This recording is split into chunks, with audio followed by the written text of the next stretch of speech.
E aí galera, tranquilo? Tudo bom?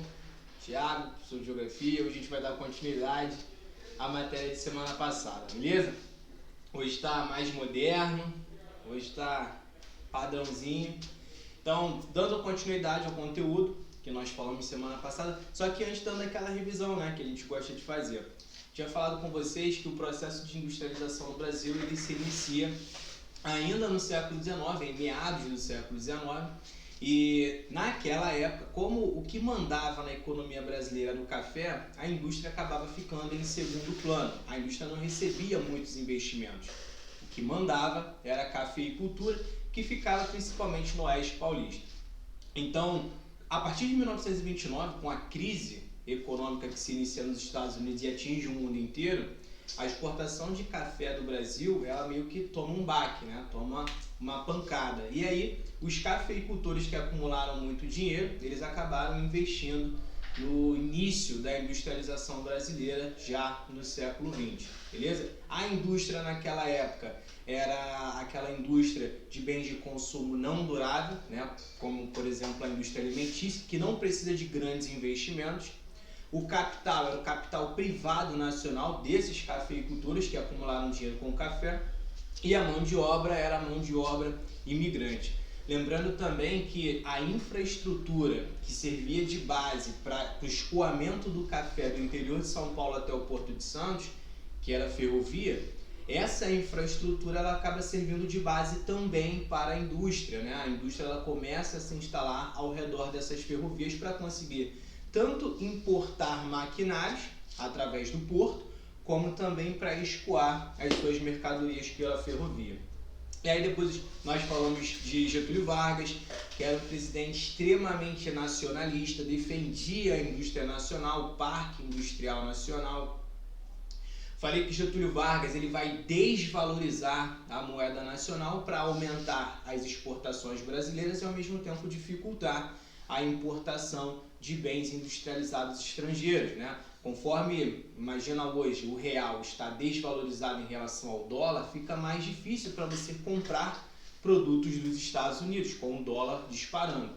Só que ao mesmo tempo, com o dólar em alta, os Estados Unidos conseguem importar mais produtos brasileiros e para a nossa economia isso é algo vantajoso. Tá? Então Getúlio Vargas ele vai desvalorizar a moeda nacional para fortalecer a nossa indústria. Qual era a principal indústria que Getúlio Vargas investia na época?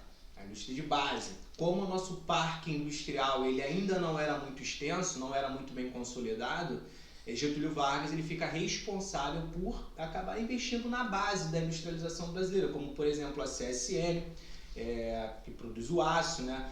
A indústria petroquímica, como a Petrobras. Getúlio Vargas também vai criar a CHESF, Companhia Hidrelétrica do São Francisco, para fornecer energia elétrica para as indústrias.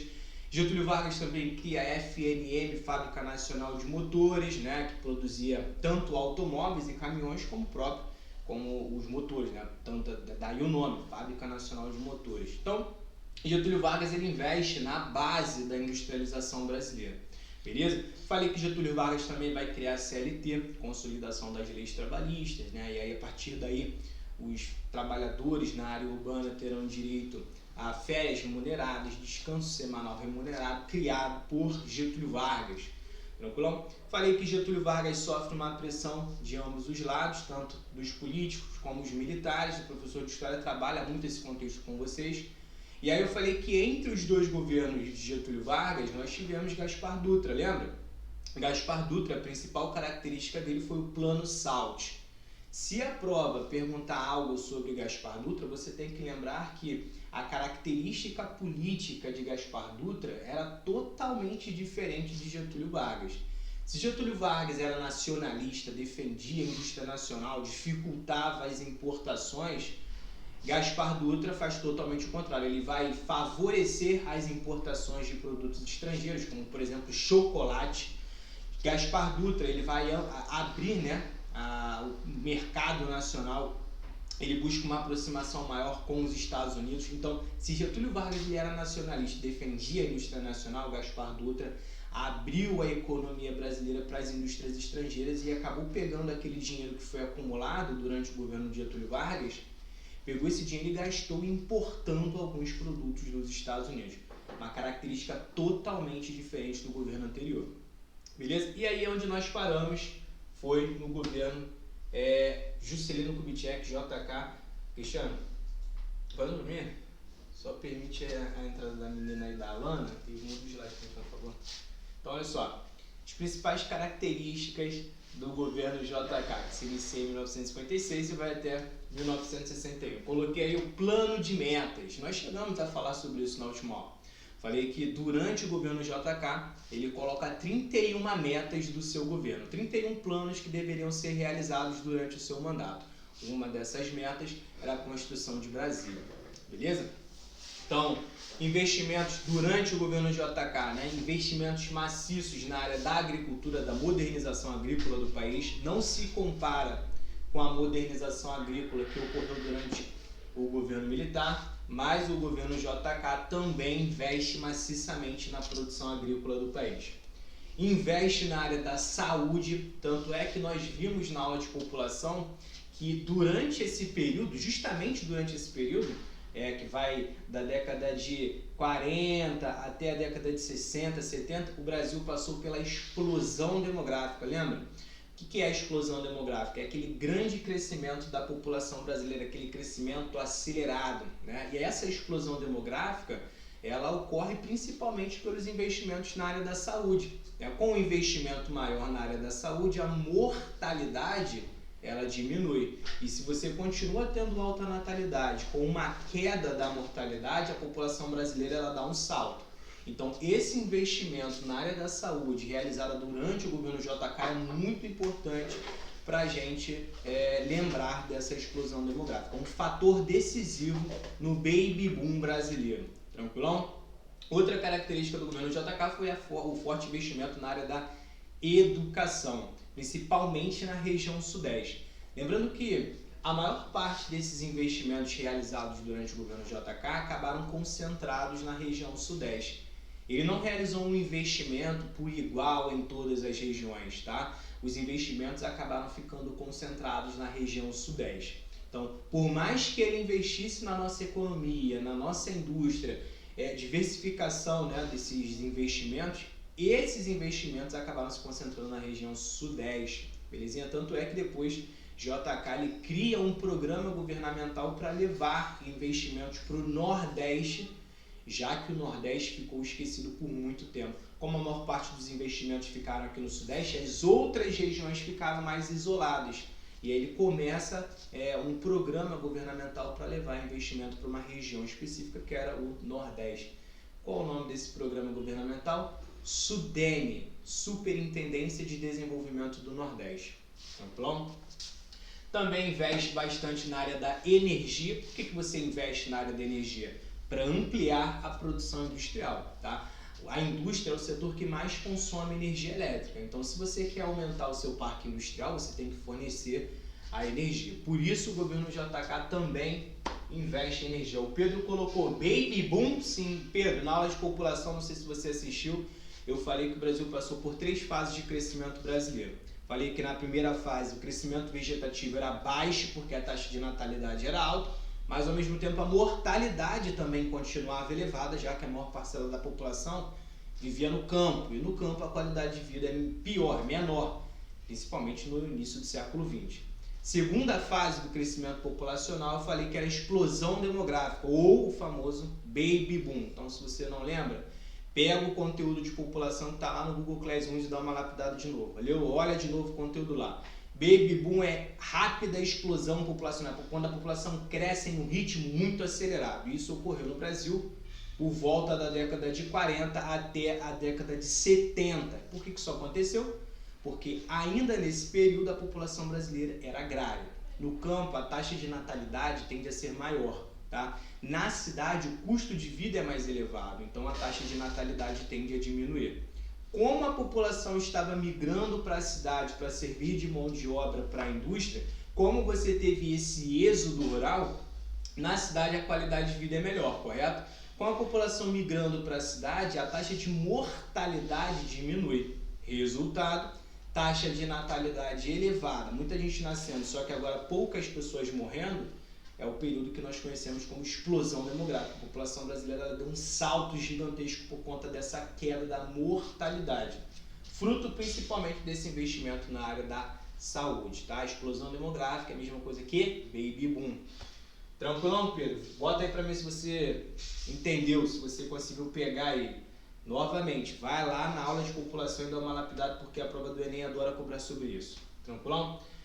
JK também investe bastante na área do transporte, principalmente na malha rodoviária. Como o JK queria atrair investimentos estrangeiros, principalmente investimentos na área do setor automobilístico, o automóvel ele precisa da rodovia, correto? Então, para atrair essas indústrias automobilísticas, JK investe maciçamente no setor rodoviário. Investe também na área da mineração, exploração mineral no Brasil e na construção civil. Sempre que a prova falar sobre construção civil, você lembra que um dos objetivos do governo investir em construção civil é diminuir a taxa de desemprego, criar trabalho, criar oferta de emprego com essa construção civil. E lembrando de construção civil durante o governo JK, você tem que lembrar automaticamente de Brasília. Tranquilo? Brasília foi construída durante o governo JK e faz parte dessa construção civil, desse investimento na construção civil. Absorveu muita mão de obra nordestina, tá? Pedro, novamente, entendeu?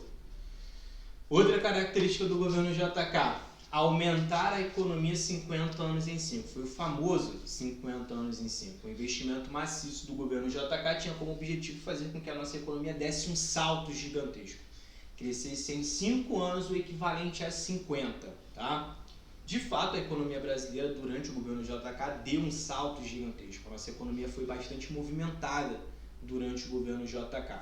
Não se compara com o milagre econômico ocorrido durante o governo militar, mas durante o governo JK a nossa economia ela foi bastante diferenciada. Pedro colocou assim, sim, era para ter saído um ponto final, foi de interrogação, eu estava afirmando, foi mal. Não, show de bola, você é inteligente, isso só mostra que você sabia o que era baby boom. Parabéns. Tranquilo? Tamo junto. Qualquer dúvida coloca aí pra gente. Durante o governo JK também nós passamos pelo desenvolvimentismo econômico. E o que era o desenvolvimentismo econômico? O que significa isso? Sempre que a prova abordar sobre desenvolvimentismo econômico, você lembra que é a ideia de aumentar a modernização do país, modernizar o país através de indústrias. Só que durante o governo JK, essa modernização do nosso parque industrial tinha como característica básica a atração das indústrias estrangeiras, tá? Muitas indústrias estrangeiras vieram para o Brasil e com essa entrada de indústrias estrangeiras, a ideia era que o país se modernizasse, principalmente as indústrias do setor de bens duráveis, como a indústria automobilística e a indústria de eletrodomésticos, o que era algo mais moderno. Então, daí a ideia do desenvolvimentismo econômico. Sempre que falar do desenvolvimentismo econômico, lembra do governo JK, tá? Em alguns livros, em alguns lugares, vocês também irão ler que o desenvolvimentismo econômico ocorreu no governo Getúlio Vargas também. Só que aí, se isso for cobrado, você tem que saber a diferença da indústria de Getúlio Vargas para a indústria de JK. A indústria de Getúlio Vargas investia em bens de base, a indústria de base, siderurgia, petroquímica, dificultava a entrada de indústrias estrangeiras, beleza? Agora, durante o governo JK, isso muda drasticamente com a atração de indústrias estrangeiras. E agora, no governo JK, uma indústria que ganha muita força é a indústria de bens duráveis, como o automobilístico, a indústria automobilística e de eletrodomésticos, beleza? Então, lembra dessa diferença. Falei para vocês também sobre esse tripé da produção industrial, lembra? Eu falei que as indústrias elas receberam investimentos diversificados. Cada tipo de indústria recebeu investimento de uma área específica. Então, a indústria de base, ela recebe investimento, esse tripé econômico, tripé 3. A indústria de base e a indústria de bens de capital. O que é a indústria de base e a indústria de bens de capital? Novamente, indústria de base é aquela indústria que vai servir de alicerce para todas as outras, como a siderúrgica e a petroquímica. As outras indústrias precisam do aço. Quem fornece o aço É a siderúrgica. Por isso a siderúrgica é considerada uma indústria de base. E desde o governo Getúlio Vargas, as indústrias de base recebem investimentos do Estado. Durante o governo JK, isso não vai se alterar, tá? Então, governo JK, governo militar, governo atual investe principalmente na indústria de base. Então, esse tripé tem como característica o investimento da indústria de base por parte do Estado. E a indústria de bens de capital também. O que é a indústria de bens de capital? Indústria de bens de capital é aquela indústria que produz maquinários. As máquinas, beleza? Utilizadas tanto no campo quanto na indústria. Então, quem investe nesse tipo de indústria também é o Estado, em maquinários. Show de bola? A indústria de bens alimentícios, né, a indústria de bens não duráveis, lembra que eu falei para vocês que antes do surto industrial do governo Getúlio Vargas, essa indústria alimentícia já recebia investimentos do capital privado nacional. Alguns cafeicultores foram acumulando dinheiro e, para diversificar os seus investimentos, acabaram investindo na indústria. Então, ainda hoje, no governo JK, nesse tripé econômico, quem investe na indústria de bens de consumo não duráveis, como a indústria alimentícia, é o capital privado nacional. Então, nós já falamos de dois. Indústria de base e bens de capital, que recebia investimentos do Estado. A indústria de bens não duráveis, como a indústria alimentícia, que recebia investimento do capital privado nacional. E o capital externo? E já que o governo JK estava atraindo investimentos externos, esse capital externo investia onde? Investia na indústria de bens de consumo durável. Tá? São aquelas indústrias que precisam, em tese, de uma tecnologia maior, como a indústria automobilística e a indústria de eletrodomésticos. Tá? Então, como o desenvolvimento tecnológico do Brasil ainda não era muito avançado naquela época, quem fica responsável por investir nesse setor é o capital externo. Show de bola? Alguma dúvida até aqui? Então, essas características que vocês estão vendo aí, que está na tela de vocês, sobre o governo JK, por enquanto, ainda vou falar mais, mas por enquanto, tá tranquilo? Deu para pegar? Alguém tem alguma dúvida? Alguém quer falar alguma coisa sobre o governo JK? Tá ok, né? Então, show de bola. A Ana tá colocando show de bola. Bom dia, Ana, sempre participando. Tamires, Pedro, Thaís, show de bola. Davi. Dando continuidade, então, ao governo JK. Construção de Brasília em 1960. A construção de Brasília é muito importante para quem vai fazer o vestibular, porque a construção de Brasília ela aborda vários assuntos. A construção de Brasília, a ideia de você levar a capital do Rio de Janeiro, que era onde você tinha a capital antes de Brasília, tá? A ideia de você transferir a capital do Rio de Janeiro para o interior do país, essa ideia não era de JK. Quem coloca no papel, quem coloca na verdade, quem realmente, né, constrói Brasília, JK, mas essa ideia era muito antiga. Tá? Dom Pedro II já tinha a ideia de transferir a capital do Rio de Janeiro para o centro-oeste, para o interior do país. Mas por que isso? Por uma questão estratégica, principalmente uma estratégia militar durante o governo de Dom Pedro II. Porque é uma estratégia militar levar a capital do litoral do Rio de Janeiro para o interior do país.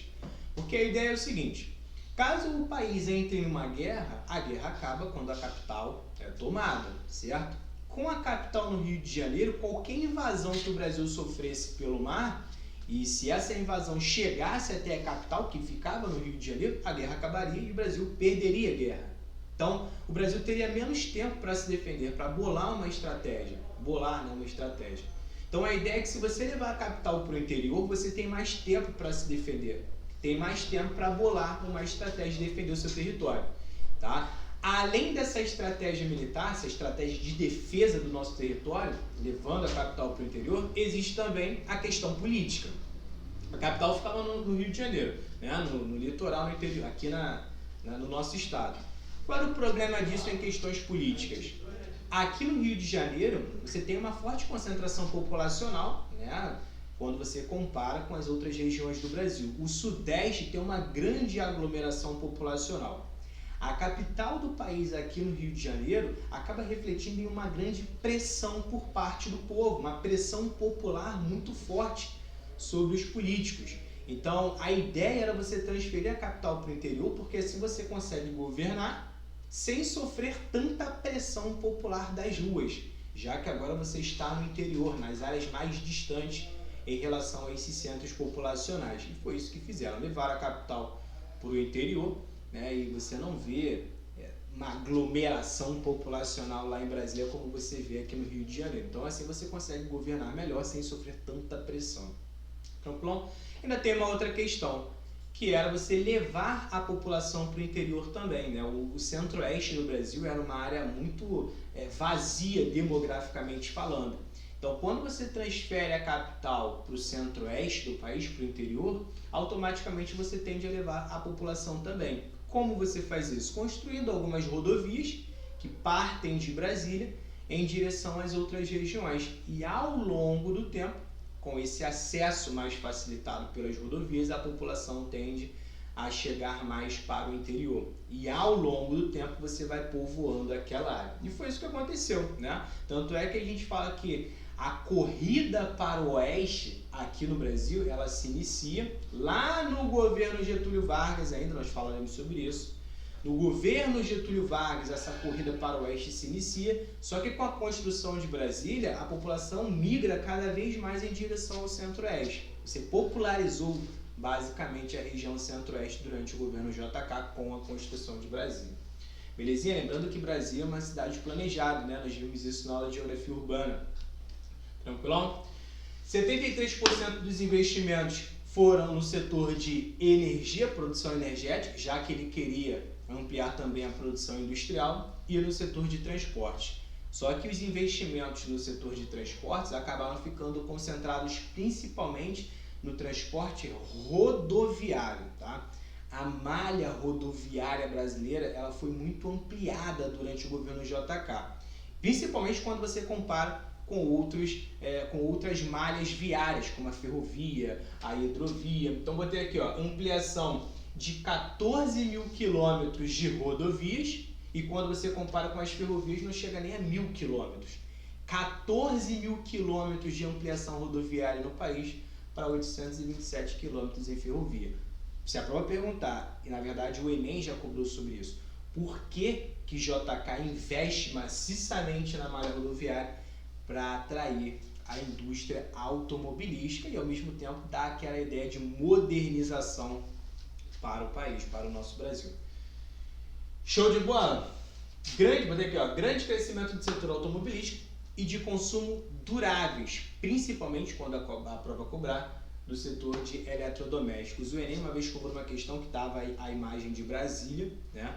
E aí falando sobre a modernização, ela te dava uma imagem de Brasília e na frente assim tinha um carro.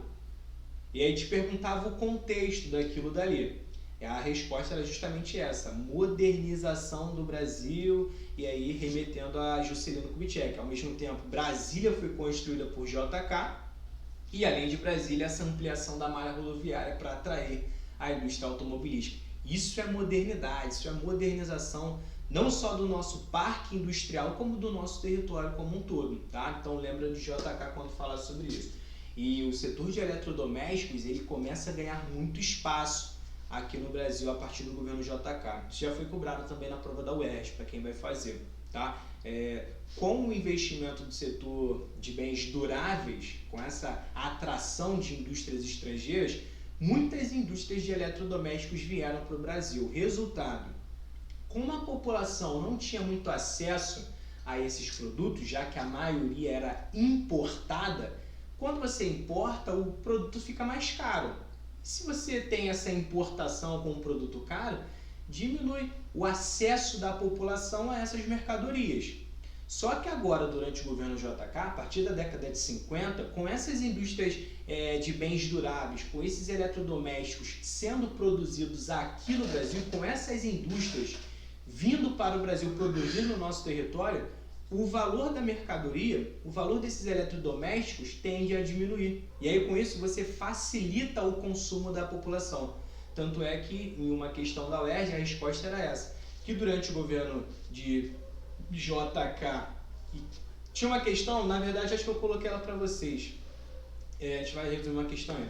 Mas tinha uma questão que perguntava o seguinte, comparando... Ah, não, na verdade a gente respondeu semana passada. A gente resolveu uma questão semana passada sobre isso. E aí lembra disso, lembra que eu falei? Que quando você compara o governo de Getúlio Vargas com o governo de JK, a questão te perguntava, da UERJ, a questão te perguntava uma característica comum dos dois governos. E uma dessas características é a ampliação do mercado consumidor.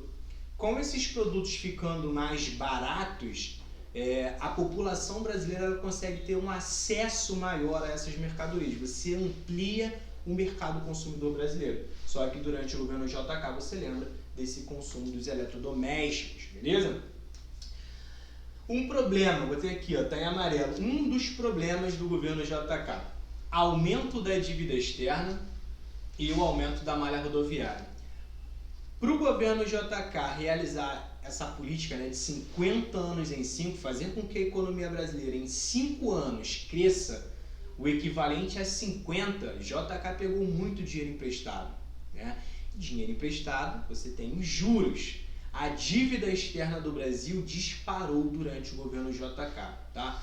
Não se compara com a dívida externa adquirida durante o governo militar. Durante o governo militar, durante o regime militar, a dívida externa do Brasil disparou ainda mais. Só que quem inicia essa grande explosão da nossa dívida externa, o governo JK, para realizar esses investimentos, para construir Brasília, pegou muito dinheiro emprestado. E um outro problema que eu coloquei aqui, ó, são as rodovias. Quando você tem um território gigantesco como o Brasil, o ideal é você investir na malha ferroviária. Para você conectar os extremos do Brasil, as regiões distantes do Brasil, o ideal é investir na ferrovia. Mas por quê? Porque a ferrovia você gasta menos para transportar mercadorias e pessoas a longas distâncias. O custo é muito menor quando você compara com uma rodovia. Na rodovia você tem um gasto maior com combustível para transportar mercadorias e pessoas. Você tem um gasto maior para realizar a manutenção da malha rodoviária. Quando você compara, por exemplo, produtos simples, como a castanha do Pará. Se você for no Nordeste e procurar castanha do Pará lá no Nordeste, no Rio Grande do Norte, né? Você vai comprar castanha no Rio Grande do Norte, valor muito barato. Quando você vai comprar castanha aqui no Mundo Verde, no Rio de Janeiro, o valor é muito maior do que a castanha do Rio Grande do Norte. Por quê? Para você transportar essa mercadoria do Rio Grande do Norte até o Rio de Janeiro, você acaba transportando através de rodovias. E aí o produto que lá no Nordeste está barato, acabam entrando nesses produtos valores como o aumento a questão do combustível, o gasto com combustível. Para transportar essa mercadoria com caminhões, você tem gasto com combustível, né? Você vai colocando todos esses gastos sobre o valor. Quem paga isso é o mercado consumidor, não é quem produziu, é o mercado consumidor. Então, um produto que sai lá barato acaba ficando caro aqui porque você teve o gasto com combustível, você teve o gasto com o salário do caminhoneiro, você teve o gasto com a manutenção do caminhão e você também tem o gasto dos pedágios que são encontrados ao longo da via. Todos esses gastos são inseridos sobre o valor do produto. Então, acaba fazendo com que os produtos brasileiros fiquem mais caros, tanto para o consumo interno da população, como quando você quer competir com o mercado internacional. Você quer exportar um produto que outros países também produzem, então a ideia é que você exporte por um valor menor, para você conseguir ganhar competitividade. Só que como o Brasil gasta muito transportando essas mercadorias, o Brasil acaba perdendo também competitividade mundial, fruto desse forte investimento na malha rodoviária, tá? Então, ainda hoje essa malha rodoviária é um problema para o nosso território. Vocês devem lembrar que ano passado nós tivemos uma grande greve dos caminhoneiros e alguns produtos básicos começaram a faltar na geladeira, no nosso dia a dia, porque não conseguiram chegar, né, até o mercado consumidor. E isso se deve pelo aumento na época do diesel, os caminhoneiros fizeram uma greve, alguns produtos começaram a faltar e o produto disparou. Esse problema ele é diminuído quando você investe na malha ferroviária. O ideal é você criar rodovias apenas para conectar alguns pontos menores a algumas ferrovias e não para transformar a rodovia na base dos meios de transporte, na base dos meios de circulação do Brasil. Show de bola? A Ana colocou, professor, sabendo de todos esses problemas rodoviários, por que JK investiu tanto nele? Por que o JK fez isso? Para que ele vai ampliar a malha rodoviária sabendo que a malha rodoviária tem um custo maior? Lembra que eu falei que uma das características do governo JK era atrair as indústrias estrangeiras, principalmente a indústria automobilística? Como que estava mandando na época era a indústria automobilística e ao mesmo tempo o Brasil precisava vender o seu petróleo, a produção de petróleo no Brasil vinha aumentando, né? O petróleo estava mandando bastante já na nossa economia, a gasolina queria ser vendida. Para você vender gasolina, você precisa de automóveis no país. E para você ter automóveis no país e atrair essa indústria estrangeira, você precisa aumentar a malha rodoviária.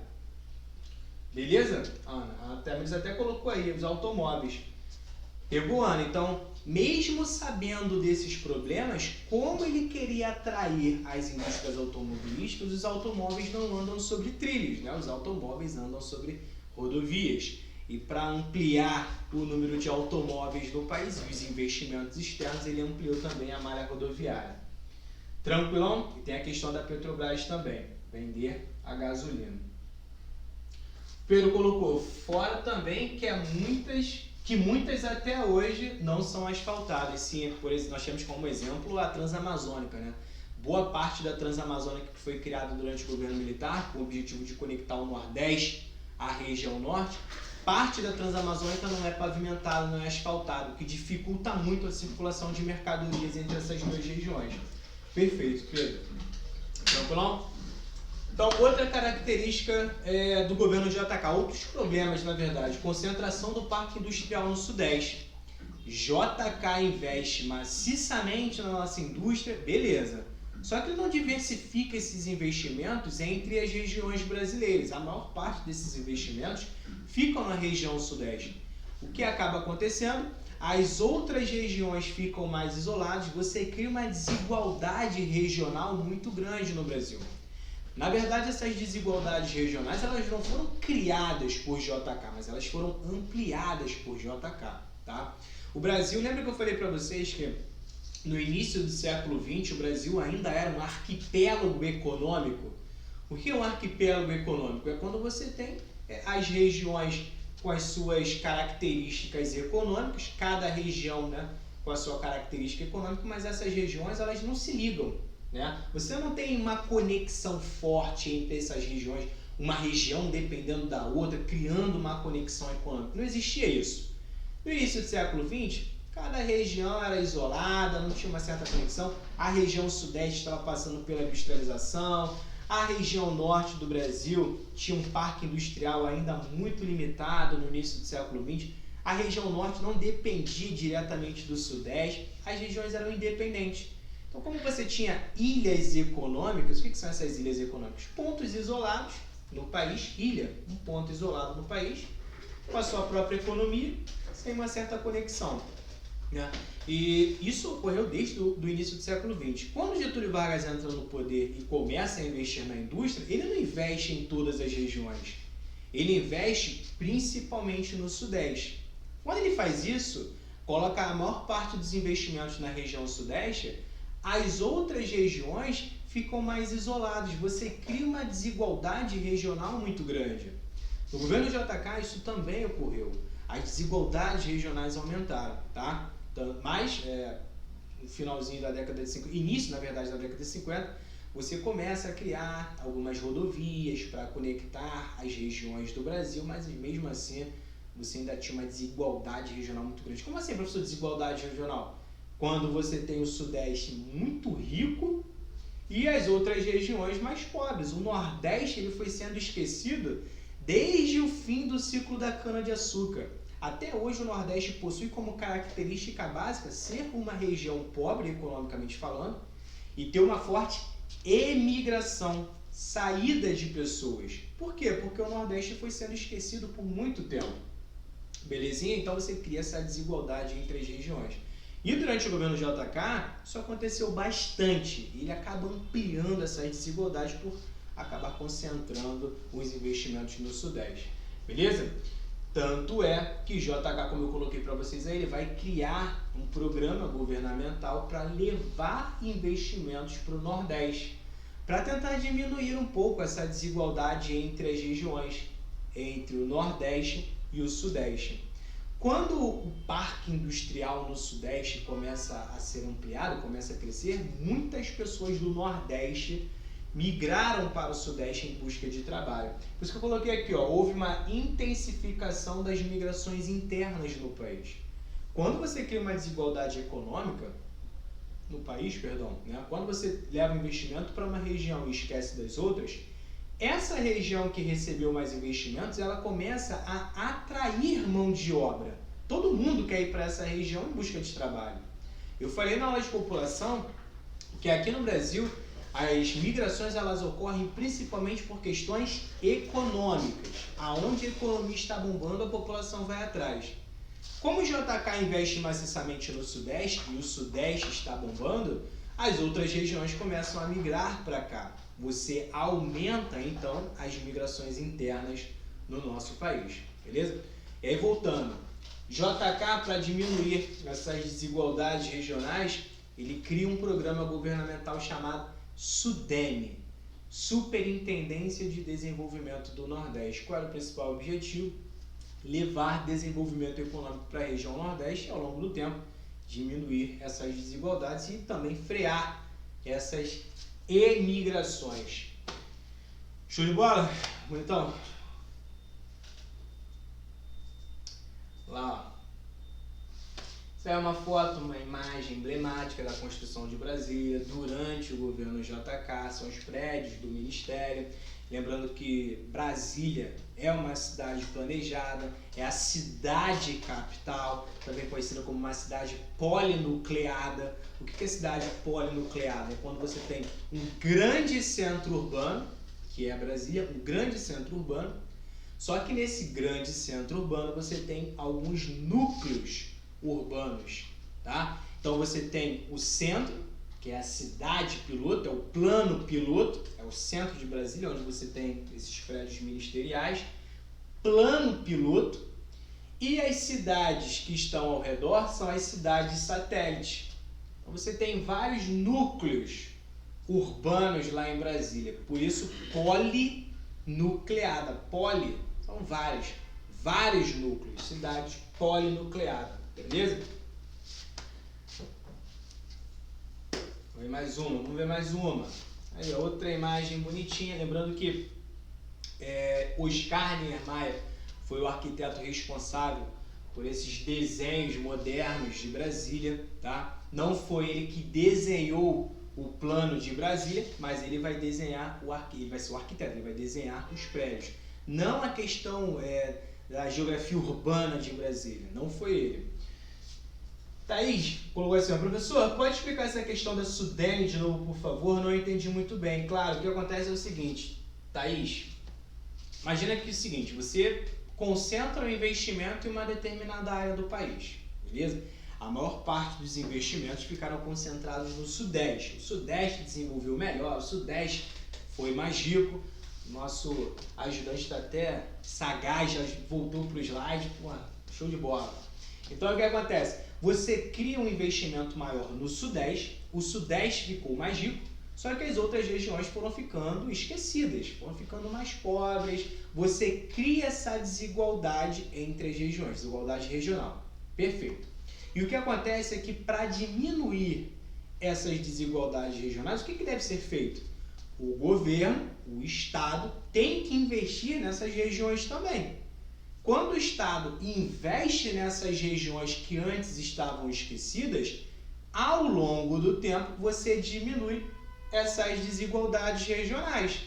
Se você continuar investindo apenas no Sudeste ou 80% dos investimentos ficarem concentrados no Sudeste, as outras regiões continuam sendo marginalizadas, continua ocorrendo essa desigualdade regional. Então, o objetivo é você levar investimento para essas áreas também. Levar investimento para o Nordeste, criar um programa governamental que leve o investimento até o Nordeste, até a Amazônia, até o Centro-Oeste, até a região Sul. As outras regiões que antes estavam abandonadas passam a receber investimentos do Estado.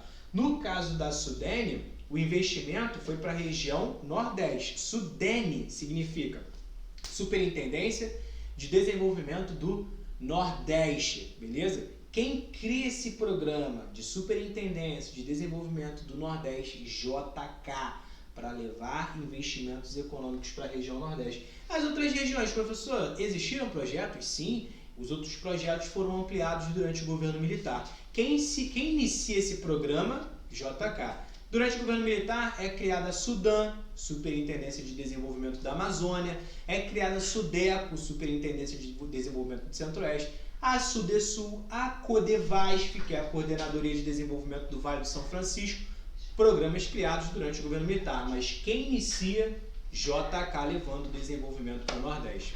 Belezinha? Nome do programa, Sudene. Show de bola? Vamos lá, vamos dar continuidade às imagens então. E aí, ó, novamente Brasília, a imagem de Brasília, essa cidade capital, essa cidade planejada, cidade moderna, tinha um formato de um avião com a asa norte, asa sul, asa leste, asa oeste. Algumas questões colocam assim também, tá? Então, a ideia era você organizar muito bem essa cidade para transformá-la na cidade capital, já que antes a capital do país era o Rio de Janeiro. Belezinha?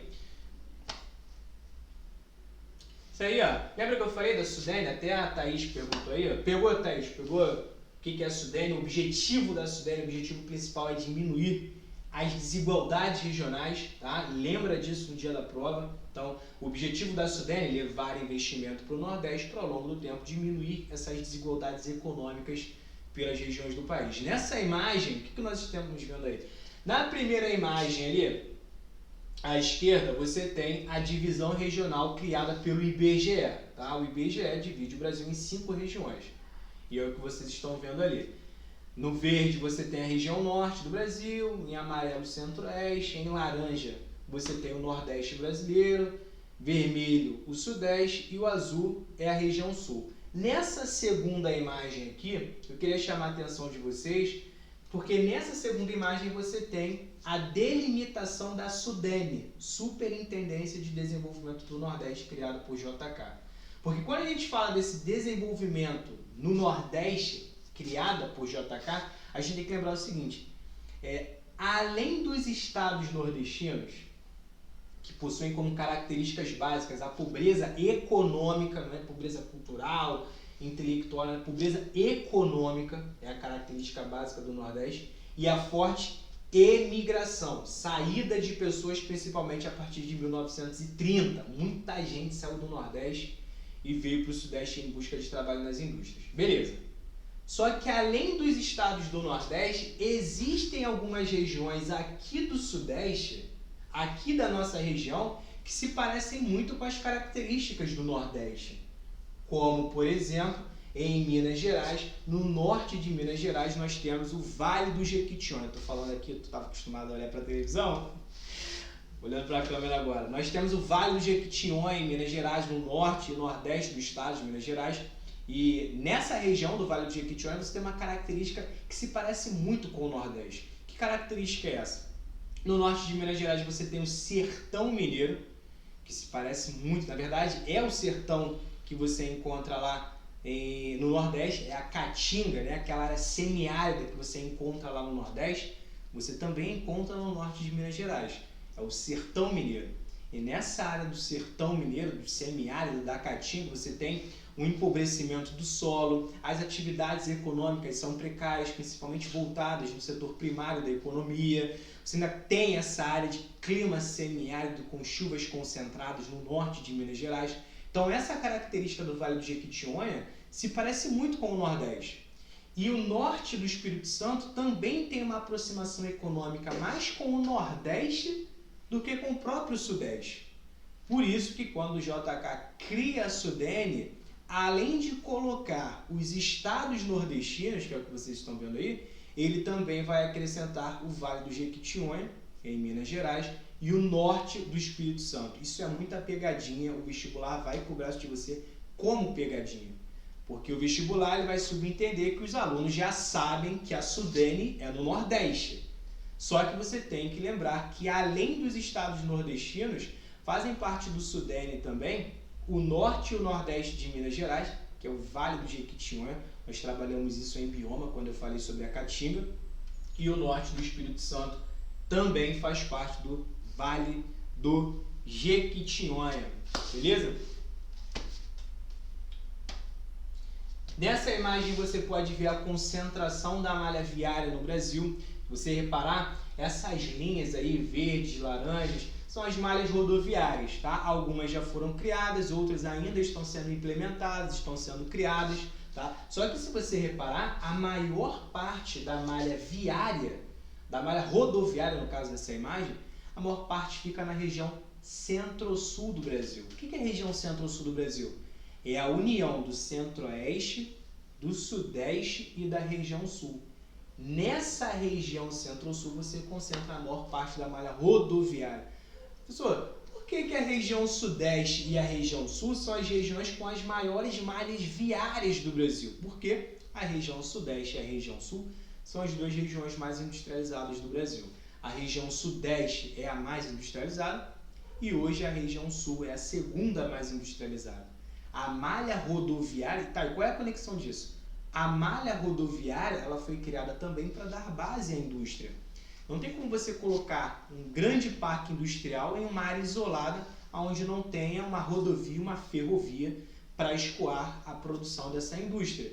Então, quando você passa, por exemplo, pela rodovia Presidente Dutra, quando você passa pela linha vermelha, você vai reparar que ao redor dessas vias você tem vários galpões, várias indústrias. Então, aonde tem rodovia, acaba tendo concentração industrial. Como a concentração industrial está na região sudeste e em segundo lugar na região sul, são nessas duas regiões que você acaba encontrando a maior parte da malha rodoviária no país. Belezinha? E aí entra o período militar, que vai de 1964 até 1985. A gente vai ver agora as principais características desse governo militar, beleza? Antes a gente tem que entender um pouquinho o contexto, tá? Não vou entrar em questões políticas, eu vou deixar isso para o professor de história, mas a gente vai trabalhar a questão econômica, contexto econômico. Lembra que eu falei para vocês que durante o governo JK pegou muito dinheiro emprestado para investir na nossa economia, na nossa indústria. JK ele pega dinheiro emprestado para realizar aquele 50 anos em 5, né? Só que quando ele pega dinheiro emprestado, a dívida externa aumenta, a dívida externa dispara. Resultado, a nossa economia ela começa a passar por uma queda. A inflação começa a disparar, o mercado consumidor começa a perder poder de compra, o salário mínimo criado por Getúlio Vargas já não servia para muita coisa com a inflação disparando. Então, quando os militares entram no poder, em 64, eles entram nesse contexto, com a economia brasileira em queda, a economia brasileira cada vez pior. Tá? Esse era o cenário econômico dos militares em 1964. A partir de 1968, na verdade, começa em 68, a economia brasileira começa a ganhar força novamente. Ela ganha tanta força, a economia brasileira ela cresce com uma velocidade tão grande, tão absurda, que nós chamamos isso de milagre econômico. O milagre econômico realizado durante o governo militar foi esse rápido crescimento do produto interno bruto, do PIB, da economia. Bem diferente do início da década de 60, que era quando a inflação estava disparando, tá? Então, quando os militares entram, a economia estava em queda, só que entre o início e o fim do governo militar, a economia volta a crescer e nós chamamos isso de milagre econômico. O período de maior crescimento da economia durante o governo militar foi com o governo Médici. Médici foi um dos principais responsáveis pelo crescimento econômico do nosso país durante o governo militar. Médici ele diversifica os investimentos, ele começa a atrair investimentos estrangeiros, indústrias estrangeiras, e aí a economia brasileira volta a crescer. Médici fica no poder de 1969 a 1973. Durante esse período, para vocês terem ideia, o crescimento do PIB brasileiro foi superior a 10%. Professor, mas e daí? O que isso quer dizer de superior a 10%? Quando a gente pega, por exemplo, a China, que é a segunda maior economia do país, no início dos anos 2000, eu não sei se vocês vão lembrar, eram novos, acho que nem eram nascidos alguns, eu estou ficando velho, mas nos anos 2000, a China passou por um forte crescimento econômico. A China estava disparando, alguns acreditavam que a China ultrapassaria a economia dos Estados Unidos em breve. Naquela época, quando a China teve um salto econômico gigantesco, o PIB da China crescia em média 11% ao ano. O produto interno bruto da China crescia 11% ao ano. Foi considerado um salto econômico muito grande. 11%. Quando a gente fala desse governo Médici, o PIB brasileiro foi superior a 10% ao ano. Dá para você comparar até com aquele rápido crescimento da economia chinesa no início dos anos 2000. O Brasil deu um salto econômico muito grande. O PIB brasileiro, para vocês terem ideia, foi de 43º. O Brasil, no início, em 64, no início do governo militar, o Brasil ficava em 43º como o país mais rico do mundo, PIB econômico, Produto Interno Bruto. E em 85, quando acaba o governo militar, o Brasil já era a 9ª maior economia do mundo. Só para vocês terem ideia do rápido crescimento econômico do nosso país durante o governo militar. Vale lembrar que PIB é diferente do IDH, correto? Produto Interno Bruto é a soma de todas as riquezas geradas no país. Beleza. Então você pode falar aqui que o PIB brasileiro cresceu demais durante o governo militar, o Brasil ficou rico, show de bola. Mas isso não necessariamente se reflete em qualidade de vida. Tá? Lembrando que durante o governo militar você teve uma forte concentração de renda no nosso país.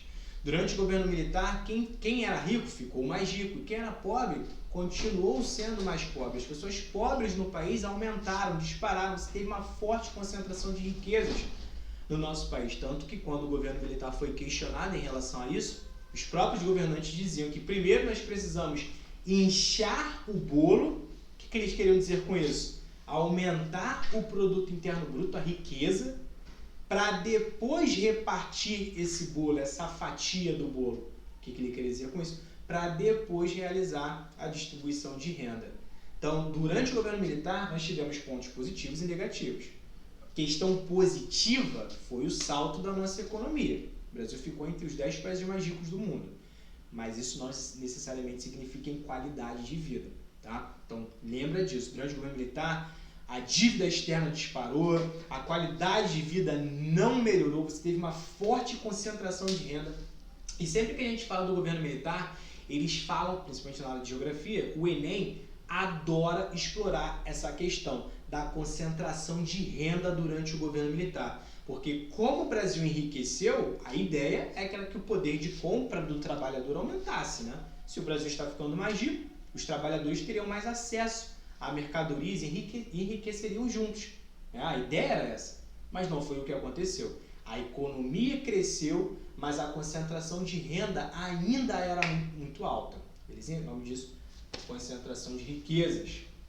Coloquei aqui o milagre econômico entre 1968 até 1973, com grande crescimento econômico. Caso a prova explore esse milagre econômico, eles podem abordar o contexto da época, né? Ou em que governo esse milagre econômico aconteceu. Aí você lembra do governo militar, beleza? Perdão.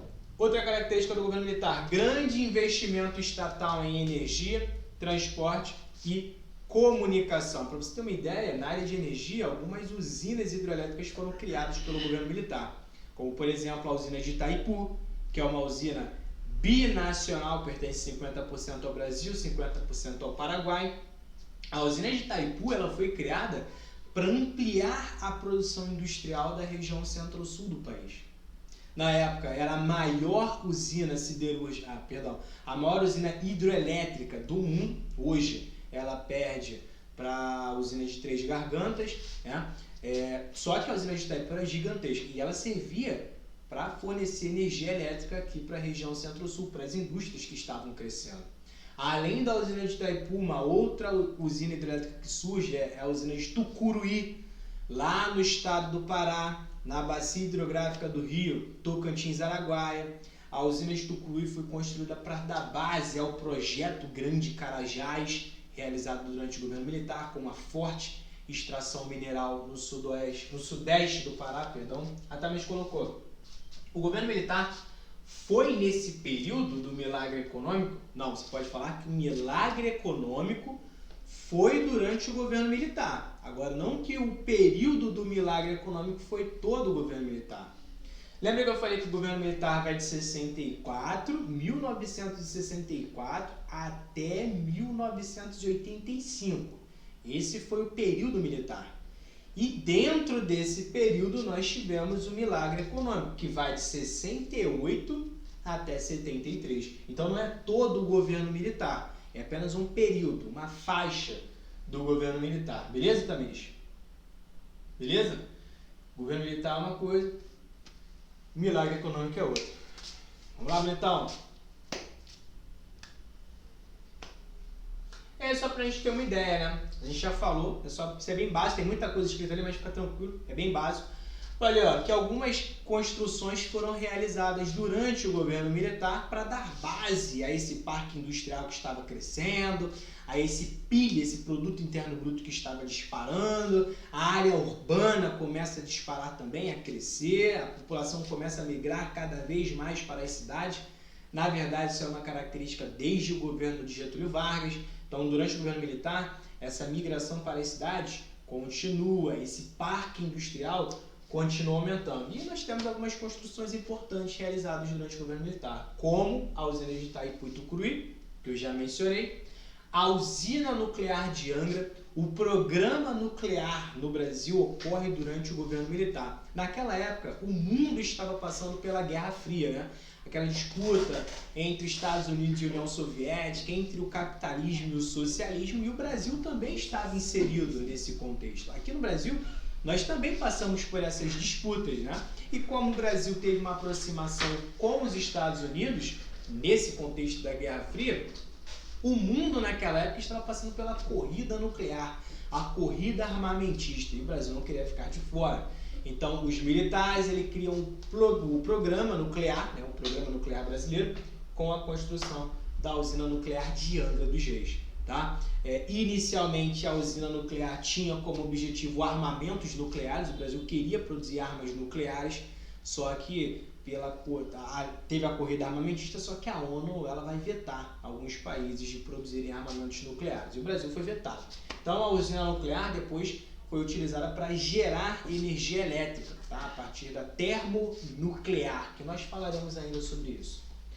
Além da usina nuclear de Angra dos Reis, você teve a Ponte Rio-Niterói, que pode cair na sua prova como Ponte Presidente Costa e Silva. A Ponte Rio-Niterói foi muito importante aqui para o Rio de Janeiro, porque ela vai conectar Niterói, a capital, né, ao Rio de Janeiro, sobre a Baía de Guanabara. Essa ligação de Niterói com o município do Rio de Janeiro acaba aumentando os fluxos entre pessoas e mercadorias entre essas duas cidades. A Ponte Rio-Niterói ela acabou ampliando um tipo de migração que existe muito aqui no Brasil. Alguém pode me falar qual é a migração que é o tipo de movimento, o tipo de migração que aumenta com a construção da Ponte Rio-Niterói? Alguém tem ideia? Acho que eu lembro. Isso aí, Tamires, perfeito. Thaís também colocou a migração pendular. É aquela migração constante de ida e vinda da população de um lugar para o outro. Maneiro que eu estou fazendo isso? Eu estou me olhando ali, cara, é maneiro. Tranquilo, certinho. Então aumenta essa migração pendular entre as duas cidades. Tranquilão?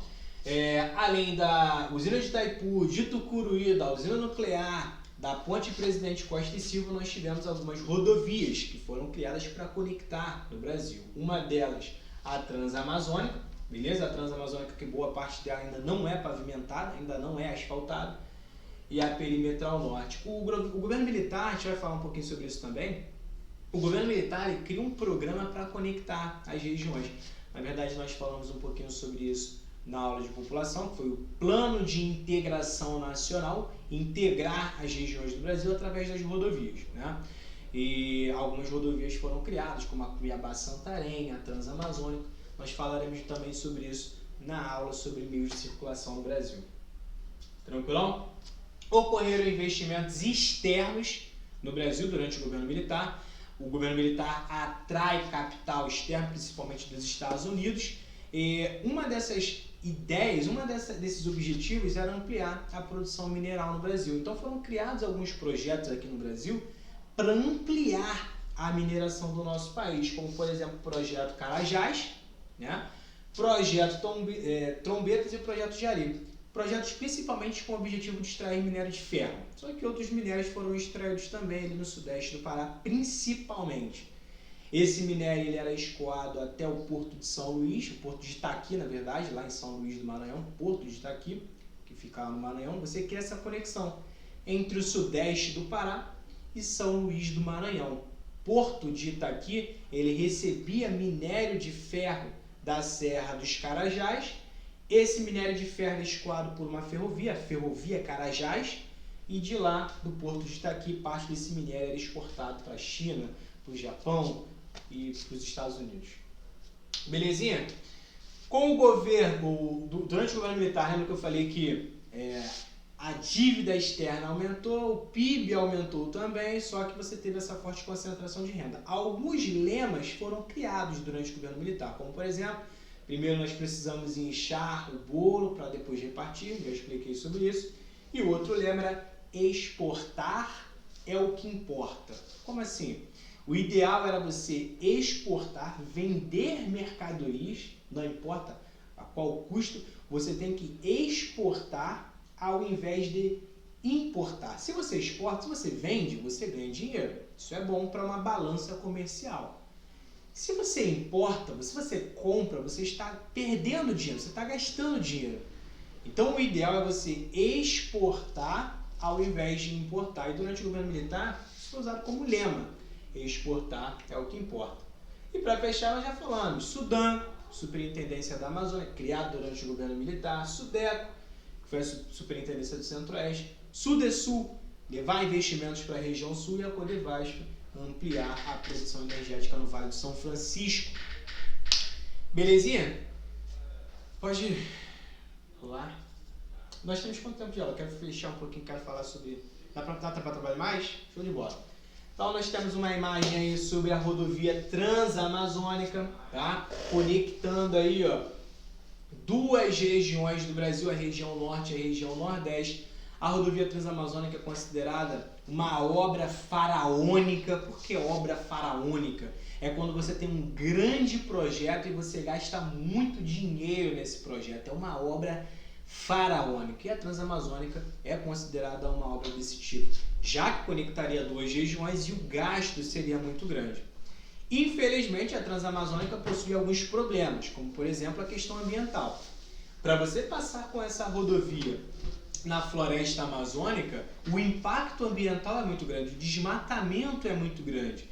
Nós falamos sobre bioma amazônico, né? Nós falamos que a floresta amazônica é uma formação florestal. O que é uma formação florestal? Quando você tem árvores de grande porte e uma vegetação muito densa, uma mata fechada, né? Nós falamos que a floresta amazônica é dividida em 3 estruturas: mata de terra firme, várzea e igapó, sendo que a maior parte é formada de terra firme, onde o nível da água não consegue chegar, que é aquela vegetação latifoliada, higrófila, beleza.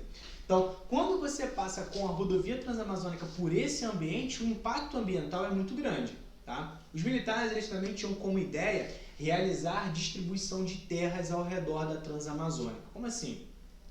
A ideia não era conectar as duas regiões? Além de você conectar as duas regiões, um dos projetos dos militares era povoar a Amazônia, levar a população para a Amazônia com a rodovia Transamazônica. Mas por que eles queriam isso? Por que eles queriam povoar a Amazônia? É aquela ideia de integrar para não entregar.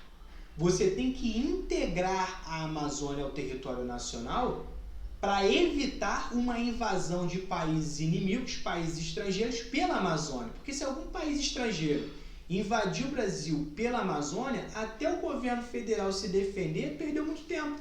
Porque lá você tem um grande vazio demográfico, poucas pessoas habitavam a Amazônia, então a ideia é levar a população para lá, povoar, colonizar aquela região. E como eles fariam isso? Parte desse povoamento através da Transamazônica. Como? Eles doariam terras ao redor da Transamazônica. Alguns agricultores familiares receberiam terras e aí povoariam aquela área. Não deu muito certo, porque os militares doaram as terras para trabalhadores agrícolas, só que não levaram incentivos econômicos. Então, nós já falamos na aula de bioma que o solo da Amazônia é um solo fértil? Nós temos um amigo biólogo aqui. É um solo fértil? Não é um solo fértil. Sabe por quê? Porque lá na Amazônia chove muito. O Pedro até colocou, não é, parabéns Pedro. Não é, por quê? Chove muito. Qual o nome desse processo? Porra, Tamires até completou agora, perfeito. Durante esse processo de chuva, a água ela vai eliminando os nutrientes do solo. O nome disso? Lixiviação. O solo da Amazônia ele é um solo muito lixiviado. Tranquilo? Então, isso dificulta a expansão agrícola na região. Os militares eles não incentivaram economicamente as famílias que habitaram ao redor da Transamazônica. Não deram créditos bancários para investir em insumos agrícolas, em adubos químicos, por exemplo. Resultado, a produção agrícola ficou prejudicada, os agricultores familiares não conseguiram plantar naquela região e acabaram abandonando as suas terras. Então, a ideia de povoar a Amazônia através da rodovia Transamazônica, a BR-230, não deu muito certo e esse projeto acabou sendo abandonado. Belezinha? Outra imagem aí, ó. Problema da Transamazônica. Isso é a BR-230, isso é a Transamazônica. Essa é a obra faraônica, onde a maior parte da via ainda não é pavimentada, não é asfaltada.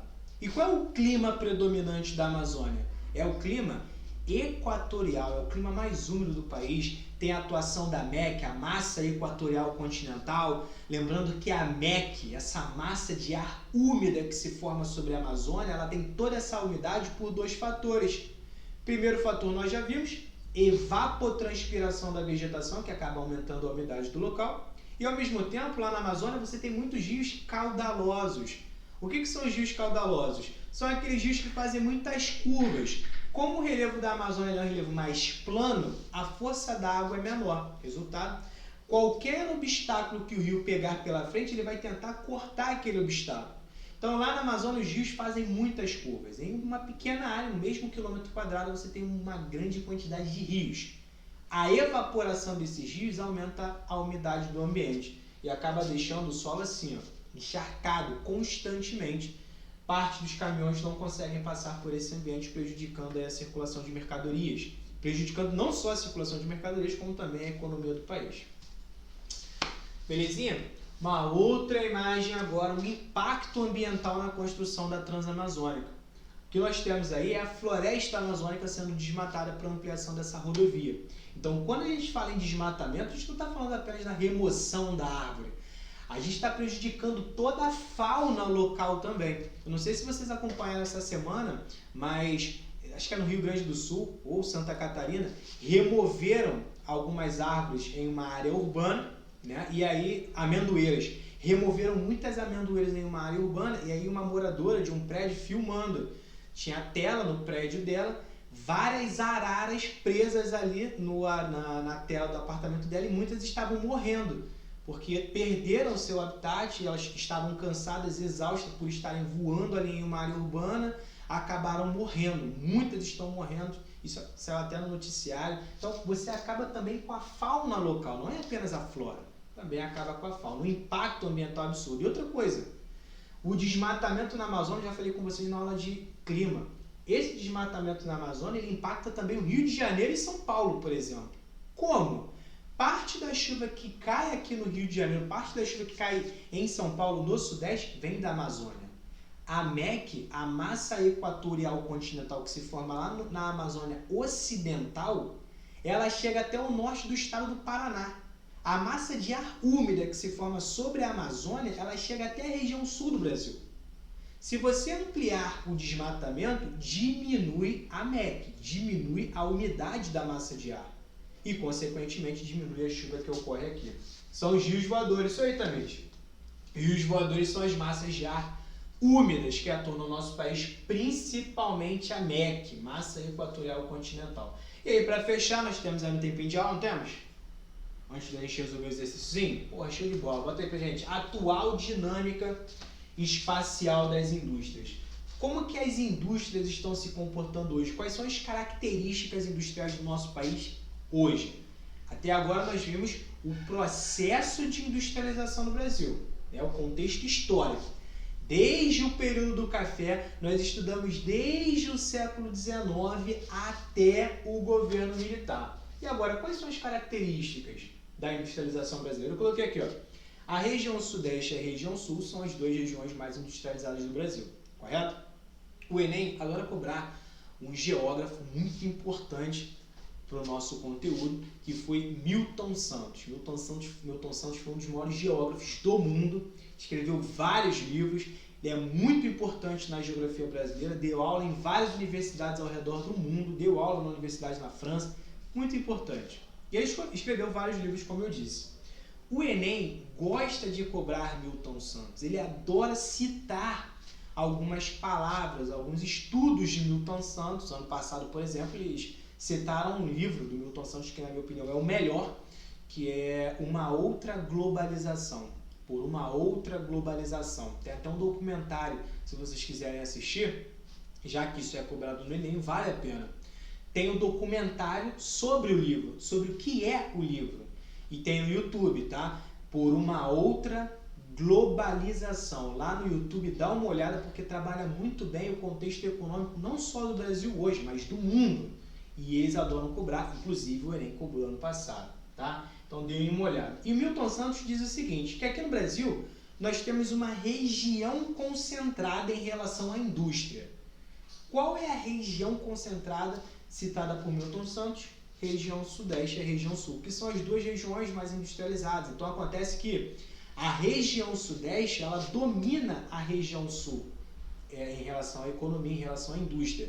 As indústrias da região Sul elas acabam sendo a base da região Sudeste, né? A região Sul ela meio que está abaixo da região Sudeste. Então acaba criando aí uma região concentrada, uma forte integração econômica e industrial entre essas duas regiões. Na década de 70, uma outra característica, na década de 70 começa uma desconcentração industrial com guerras fiscais entre os estados. A UERJ adora cobrar essa desconcentração industrial.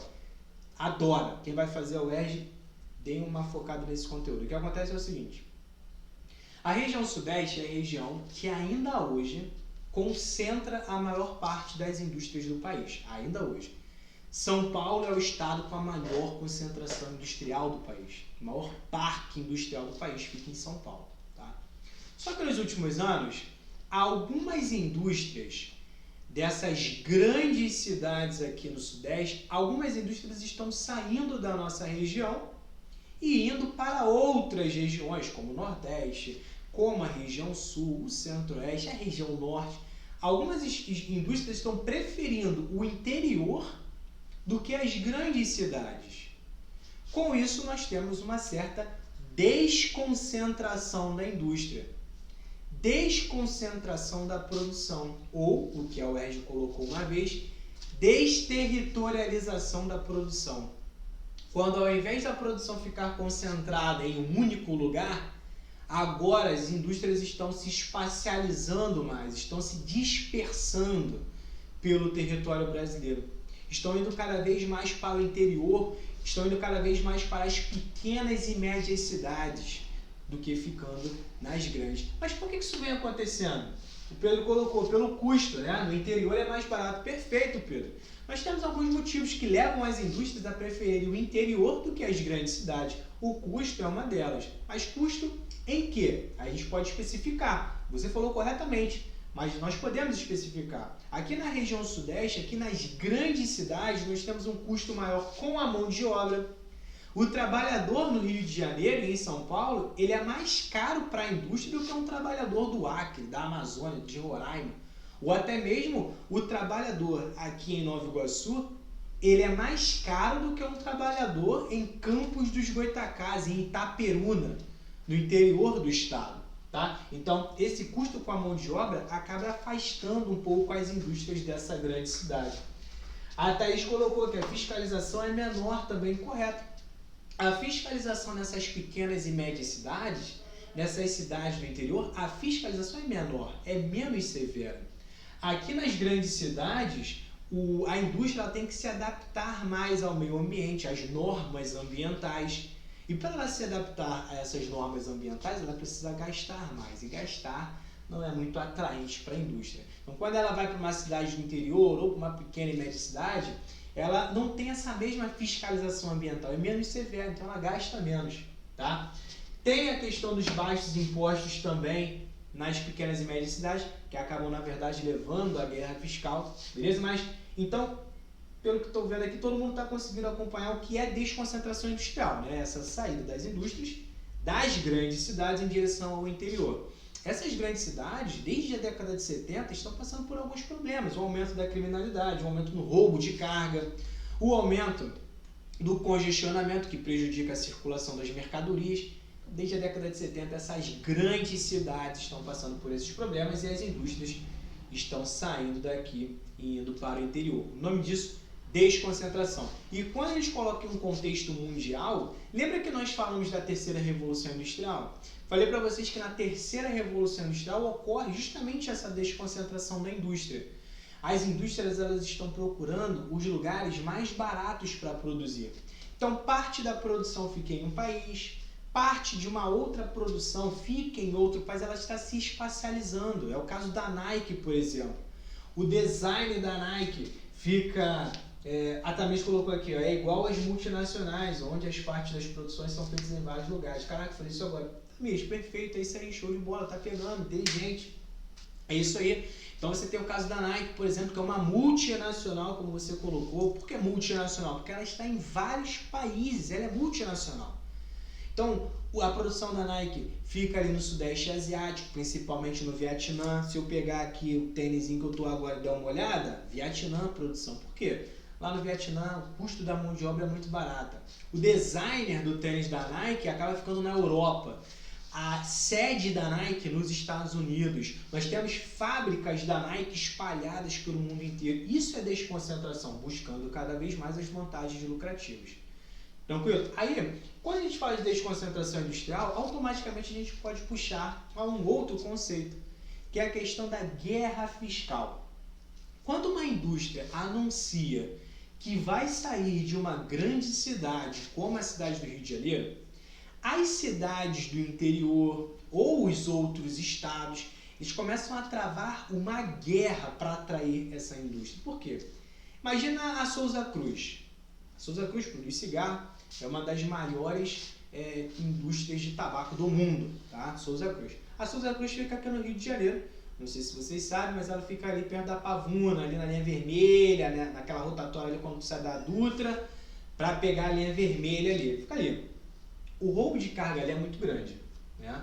Ali nós temos uma rua que até 2 anos atrás era considerada a rua mais perigosa do Brasil, que é a Rua Mercúrio, ali na Pavuna, tem até uma delegacia da Polícia Civil ali. Então, quando o caminhão da Souza Cruz passava por ali para entregar mercadoria, acabavam roubando a carga, levavam o caminhão para o Chapadão, descarregavam a mercadoria lá e a Souza Cruz perdia dinheiro com isso. A Souza Cruz, perdendo dinheiro pelo roubo de carga, anunciou que vai deixar o Rio de Janeiro. Eu não sei se vocês sabem, mas uma das maiores varejistas do Brasil é a Magazine Luiza, né? E a Magazine Luiza, há 2 anos atrás, fez uma grande reunião entre os empresários do Brasil. Ela é uma das maiores do Brasil, na verdade é uma das maiores do mundo, e ela fez uma reunião para ampliar a Magazine Luiza pelo Brasil. E qual era o único estado que a Magazine Luiza se recusou a colocar uma loja dela? Rio de Janeiro. A Magazine Luiza tem loja espalhada pelo Brasil inteiro, só tem um estado que não tem Magazine Luiza, Rio de Janeiro. Por quê? Roubo de carga é absurdo. Tá? Então, as indústrias estão saindo do Rio de Janeiro. Quando ela anuncia que vai sair, os outros estados começam a travar uma disputa por ela, tá? Cristiano, faz favor, vê se está travado aí, porque começam a travar uma disputa, né? Tá todo mundo ouvindo aí, né? Beleza, tranquilão. Que fase do Rio de Janeiro, é verdade. E aí o que acontece? Quando a Souza Cruz anunciou que ia sair daqui, cada cigarro que a Souza Cruz produz, cada cigarro, o estado do Rio de Janeiro arrecada um imposto que é o ICMS. Como a Souza Cruz, que é uma das maiores do mundo, saiu do Rio de Janeiro, os outros estados também querem arrecadar esse ICMS, querem atrair a Souza Cruz. E aí você começa uma disputa entre os estados e entre as cidades que nós chamamos de guerras fiscais. Mas que disputas são essas? Cada estado, cada cidade, ela quer conceder à Souza Cruz, para atrair essa fábrica, as isenções de impostos, como por exemplo, conta de luz, conta de água. Ó, se você colocar a tua indústria aqui, se você trazer a tua indústria do Rio de Janeiro para Minas Gerais, você vai ficar 10 anos sem pagar conta de luz. Para a Souza Cruz, isso é muito vantajoso. A indústria é o setor que mais consome energia elétrica. Então, esse incentivo fiscal concedido por Minas Gerais acaba atraindo a Souza Cruz, já que ela vai sair do Rio de Janeiro. Só que, ao mesmo tempo, outros estados, outras cidades querem atrair a Souza Cruz. Só que, para ganhar a atenção da Souza Cruz, ela tem que conceder algumas isenções fiscais, alguns impostos. E aí você acaba criando uma guerra para ver quem atrai mais, quem concede mais isenção.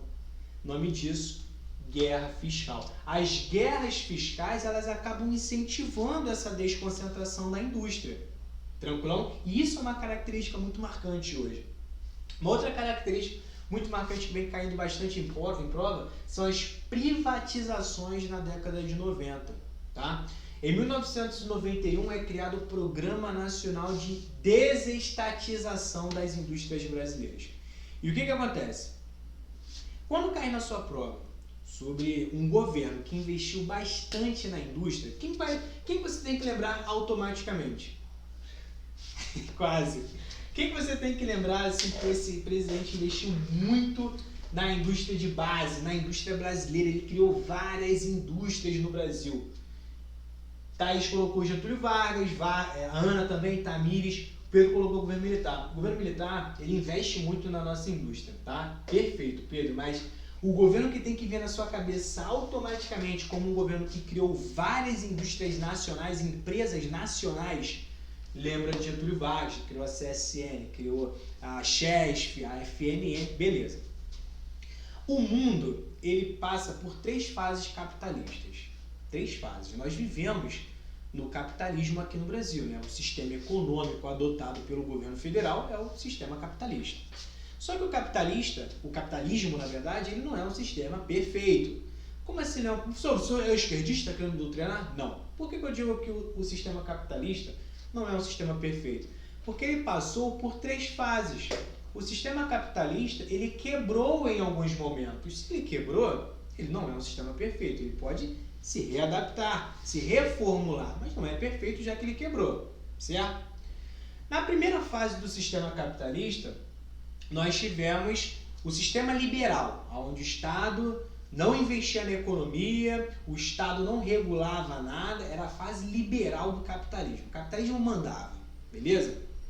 Só que o sistema liberal, ele entrou em declínio a partir de 1929. Quem salva o sistema capitalista é o próprio Estado, criando postos de trabalho, criando empresas para absorver essa mão de obra e diminuir o desemprego, movimentar a economia capitalista. O Estado salva o capitalismo. É a segunda fase, que é aquela fase que nós conhecemos como bem-estar social nos Estados Unidos, ou keynesianismo, né? O Estado tendo forte investimento na economia. Aqui no Brasil, a gente pode falar, Pedro colocou perfeito, keynesianismo perfeito. Quem é o presidente que foi keynesianista aqui no Brasil, que investiu maciçamente na indústria brasileira? Vargas. Keynesianismo. Só que depois que o sistema capitalista ele fica salvo, né, com o keynesianismo, ele quer novamente aquela característica de antes. que o Estado não se metia na economia. Como ele está salvo, tá bom, ó, a gente já está salvo aqui, obrigado pela ajuda de vocês, agora vocês podem sair da economia. Podem sair. E aí entra a nova fase do sistema capitalista, que é a fase que nós vivemos hoje. Qual é a fase que nós vivemos hoje? Eu olho para cá e já sei que tem gente respondendo, que maravilha. Ó, Tamires colocou a fase neoliberal, perfeito. Nós vivemos hoje no neoliberalismo, ou o novo liberalismo, correto? Agora, aquelas empresas que tinham sido criadas pelo Estado, essas empresas começam a ser vendidas. Começam a voltar para o capital privado, deixam de ser do Estado. O nome disso é privatização ou desestatização. Quando você pega uma empresa que antes era pública, era uma empresa do Estado, como a CSN, e passa essa empresa ao capital privado. Deixa de ser do Estado, é a desestatização ou privatização. A privatização é uma característica muito marcante hoje do nosso governo. Estão sendo formuladas propostas para privatizar a SEDAI, propostas para privatizar a UERJ, algumas empresas foram privatizadas, como a CSN, a Embraer, a Chesf, a Fábrica Nacional de Motores foi vendida e repartida em várias outras indústrias. Então, essa privatização é algo muito marcante hoje, não só do Brasil, como do mundo inteiro, tá? Então, característica atual é a privatização por conta desse sistema econômico que nós vivemos hoje, que é o neoliberalismo. Então, eu coloquei aqui algumas empresas que foram privatizadas, a CSN, a Embraer, a Vale e a Telebrás. Ela também colocou para uma empresa. Isso de privatizar é para vender para uma pessoa só? Nem sempre, tá, Thaís? Algumas empresas que antes pertenciam ao Estado, às vezes, ela sofre um leilão e quem ganhar mais leva a empresa inteira. Tivemos algumas ocasiões assim. Uma única pessoa, um único capital privado pegou a empresa inteira. Show de bola. Agora, o que acontece muito, é você repartir aquela empresa pública para várias outras empresas. É o caso, por exemplo, da Telebrás. A Telebrás, que era uma empresa de comunicação, telefonia, quando ela foi vendida e repartida, várias outras empresas foram pegando uma parte da Telebrás. Inclusive a Oi surgiu dessa venda da Telebrás. Beleza? Então, às vezes é uma empresa só que pega e às vezes é um grupo de empresas. Belezinha? Botei aqui, ó, até a década de 1960, o Sul e o Nordeste eram regiões industriais periféricas. O que são essas indústrias periféricas? Só a gente lembrar da geografia urbana, lembra? Existe o centro da cidade e existe a periferia. Periferias são as áreas que estão distantes em relação ao centro. Então, quando a gente fala de um centro econômico, a gente fala do Rio de Janeiro, de São Paulo, um grande centro econômico, tá? E quando a gente fala das periferias, a gente fala daquelas regiões que estão mais distantes em relação ao centro, que é o caso do Sul e do Nordeste, tá? Foi? No Norte e no Centro-Oeste haviam apenas núcleos locais isolados, que nós chamamos de enclaves industriais. São alguns núcleos econômicos que estão isolados ali, eles sobrevivem sozinhos sem que haja uma dependência com as outras regiões, tá? Eu vou fechar por aqui, dá para resolver o exercício? Não é não? Umzinho. Da UERJ, vai lá, bota lá no último slide para mim, por favor.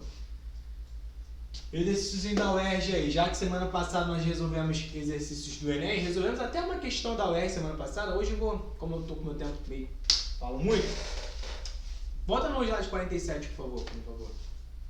Só pra gente resolver uma questãozinha aqui da UERJ, ó, como que a UERJ cobra. Questãozinha da UERJ, vou ler o enunciado com vocês, depois tem uma imagem e a questão e a pergunta. Então vamos lá, com calma. A rota até os jihadistas.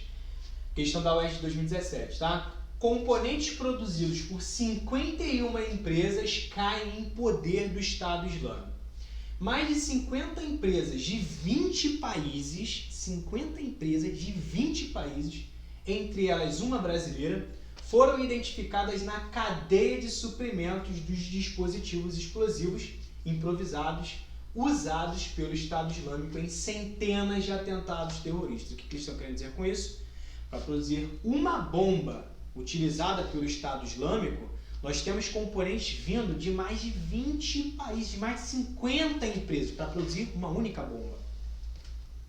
Além de mercadorias controladas, itens tão simples quanto ligas de alumínio, celulares ou fertilizantes que podem parecer inofensivos à primeira vista, estariam na lista dos mais de 700 componentes encontrados em um levantamento realizado ao longo de 20 meses pelo Instituto de Pesquisa de Conflito Armado. E aí vem uma imagem, tá? Pra gente ter uma ideia aí, ó. Tem a imagem, ó. Bonitão. Tá vendo essa parte laranja do mapa aí? É a área onde você tem a atuação do Estado Islâmico. Tá aí na imagem laranjinha e está escrito assim, ó, destinos Síria e Iraque, aonde você tinha a maior parte do território controlado pelo Estado Islâmico, correto? Só que você tem setas vindo de vários países do mundo, tá vendo? E cada seta dessa daí representa um componente utilizado na produção de arma pelo Estado Islâmico, vindo de várias partes do mundo e sendo encontrados apenas em um único conjunto de territórios aí, que é entre a Síria e o Iraque. E aí vem a questão, vem a perguntinha. A estratégia de ação dos Estados Islâmicos, mencionada na reportagem, apresenta semelhança com a seguinte prática das corporações empresariais contemporâneas. Então, entre as alternativas, qual é a característica que as indústrias estão utilizando hoje, que as grandes corporações empresariais estão utilizando hoje e que o Estado Islâmico também utilizou para produzir o seu armamento, a sua bomba?